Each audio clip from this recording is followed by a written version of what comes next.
many areas up over 2 inches around here too yesterday, but we also had record-setting warmth yesterday.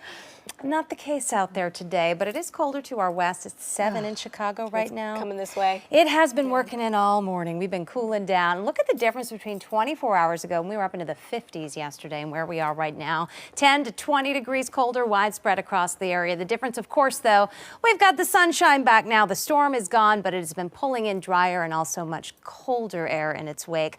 34 degrees. We were back up above freezing. We did dip down to the freezing mark in Boston. Now sitting at 34, though, but it certainly does not feel like it outside. That wind out of the west sustained at 22 miles per hour, gusting over 30 miles per hour. We're getting gusts to 35, Worcester up to Beverly. So the wind is active, and it's going to stay active through at least the early part of this evening and then gradually subside during the overnight hours. But this is what it feels like outside. Forget what the thermometer says. It feels like 14 out in Worcester. Wind chills elsewhere running in the 20s to around 30 degrees, so very chilly out there. The temperature is still stuck in the 20s out through Worcester County, and we are in the upper 30s, a little closer to 40 degrees on the Cape here, but that colder air has been coming in from the north and west. So we talked about how Chicago was only about 7 degrees. Look at Minneapolis. It's 0 right now. They have been at or below 0 for more than 24 hours straight. So this is some serious cold working in our direction, and as that colder air kind of wraps in the wake of our storm system, the westerly wind is picking up moisture from the lakes here, and you can kind of see the strips of moisture.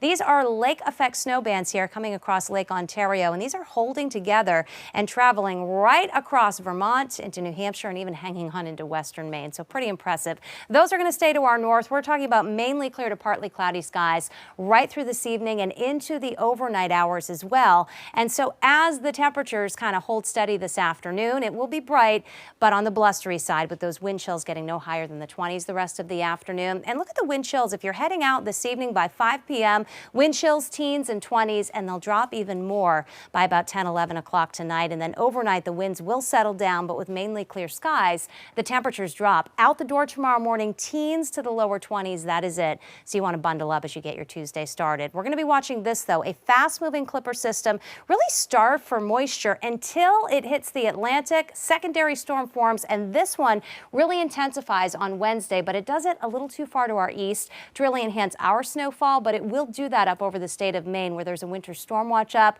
Up that way, the potential is there for more than a half a foot of snow. Around here, there is not that potential. It looks like a coating to an inch for many of us until you get outside of 128 and 495. There could be 1 to maybe up to about 2 inches of snow, and it's going to come very late in the day, and it may come as a burst initially of some rain. Let me show you the timeline here. Morning hours are dry. We may get a little bit of sunshine on in, but by about 3 o'clock in the afternoon, we may start to see some rain showers develop across the area, but by about 7 o'clock in the evening, a little burst of snow showers may get started. These may intensify very quickly into some snow squalls that could make the evening commute outside of 495 very slick. That band of snow will push toward the coastline, so where it starts as rain, it changes on over to snow, and then during the overnight hours, we may get a quick coating of snow near the coastline. It's all gone by Wednesday morning, so we're clearing it out on Wednesday, but look at the winds behind the system. They are going to be gusting 30 to 40 miles per hour all day long on Wednesday. You couple that with temperatures near freezing, and it's going to be another blustery one coming up on Wednesday. Cold is with us Thursday into Friday, but so is the sunshine. And then as we move toward next weekend, we've got the chance of rain or snow in the forecast both Saturday or Sunday. Looks like there's going to be a storm around. We'll have to iron out those details, but we're watching the track on that one very closely.